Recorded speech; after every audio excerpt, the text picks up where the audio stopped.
Hello, this is Caitlin. Thank you for tuning in. This is a review and unboxing of a skeleton made from Access Scientific. This is the Access Scientific miniature skeleton with flexible spine. So before we start, I'm going to go through the unboxing quickly, but I'll go to details of what I think of the skeleton later on in the program. If you want to see anything that I didn't cover or have any questions, just comment below and I'll get to you, and hopefully I can provide you a photograph.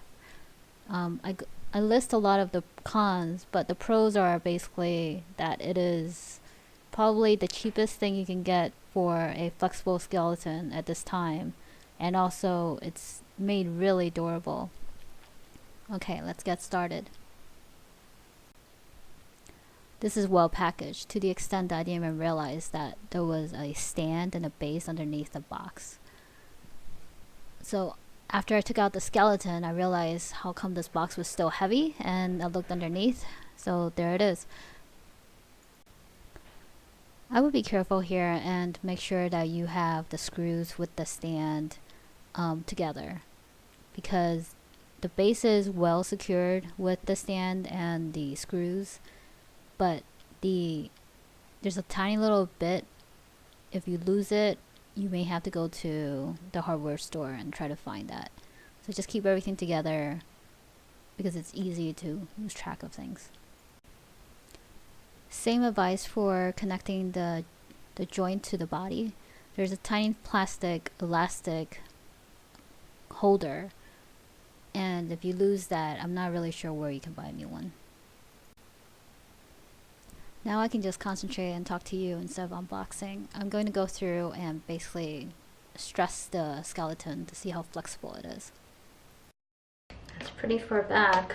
I'm afraid to do it even more. Okay. I'm afraid to do it even more because I don't know if it's gonna snap, and I don't think this is. I think even you and I probably cannot bend back too much unless you are in gymnastics.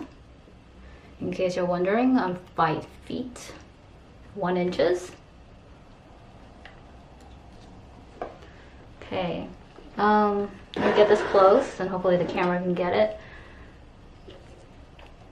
Do you see these discs in here? So Access Scientific do cast from a live skeleton, so their skeleton is correct, you would think, but whoever put this together didn't account for the discs should not all be the same size, and keep that in mind that the spine is not correct.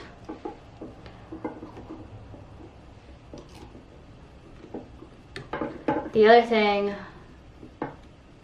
it is flexible, so you can see that this goes like that.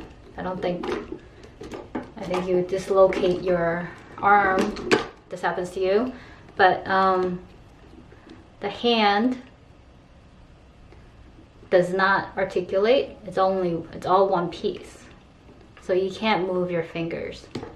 You can move your palm when you're using it as a reference. So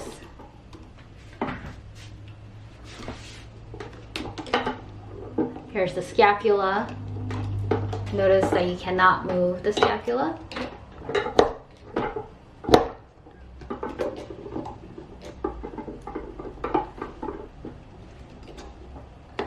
So if you're doing a pose where you're reaching out, the body may be correct, but the scapula, you need to make sure that you are actually moving it in the correct position, because the scapula does not move.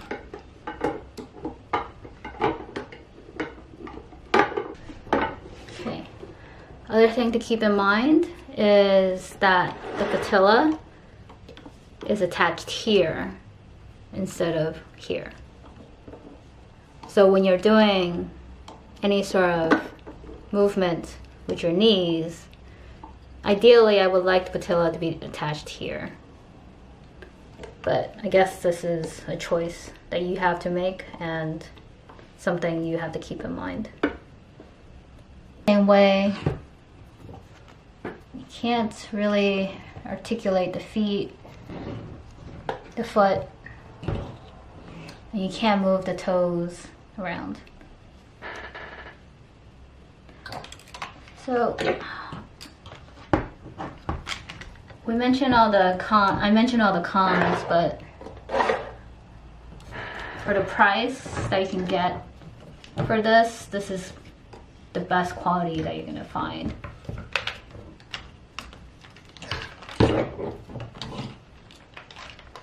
And I like that you can move it in different directions.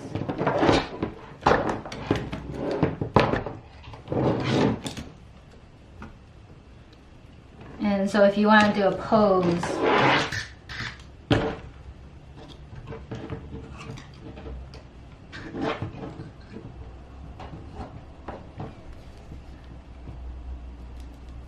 see, it goes all the way down.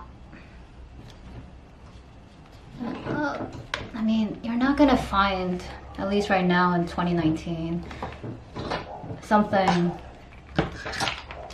that's cheap. It's really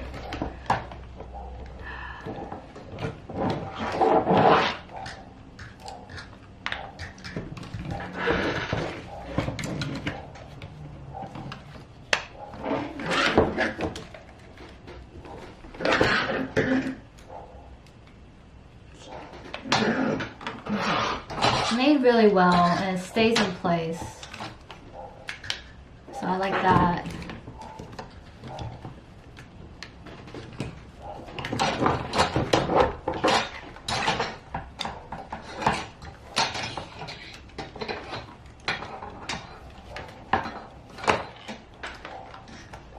So it doesn't snap back or anything. So now I'm going to try to straighten it.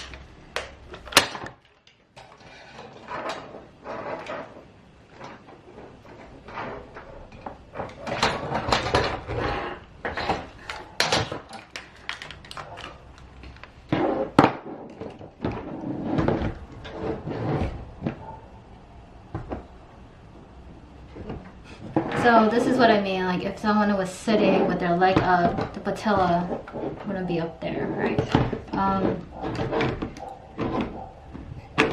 So you still need to check your reference books to see what's the best thing to do.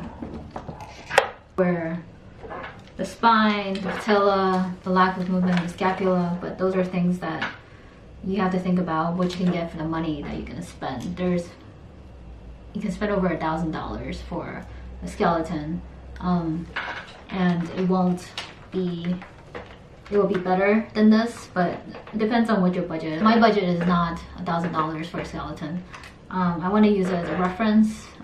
The other things that I use for a reference are 3D apps and also 3D modeling to see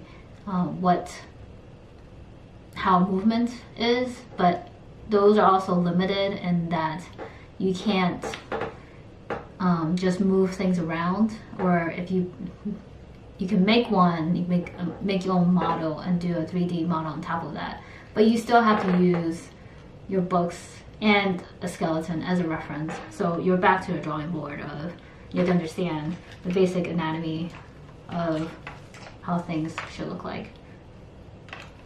So I end up buying this anyway, even though I know all the cons about it before I bought it, because I know that I would use it. There are some things I want to do that's hard to see in a book. If I move this around, what would that look like? You know, just a degree off or 2 degrees off, how would that be? So that's the reason why I got a skeleton.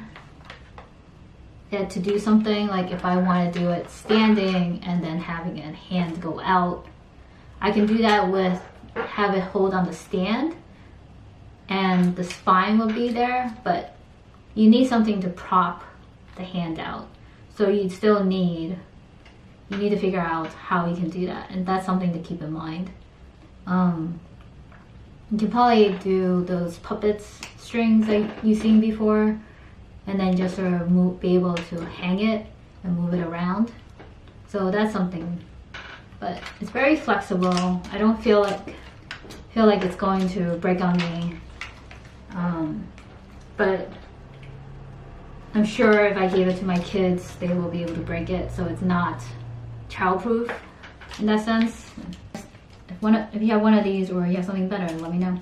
Thank you.